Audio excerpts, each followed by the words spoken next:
आच्छा सार दिनैनि बे नोंथांमोननि फोरबो फालिनायखौ मानि थाखाय फालिनाय जादों?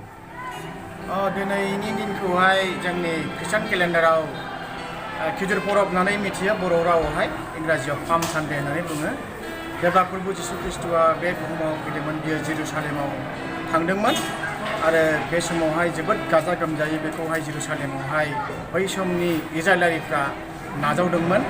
बे सानखौनो गोसोखांनानै खृष्टान केलेन्डारावहाय दिनै खिजुर परब महरै फालिनाय जादों आरो बेखौ दिनै जोंनि कथाबारि एनएलसि चार्चआवबो बेखौ फालिनाय जादों।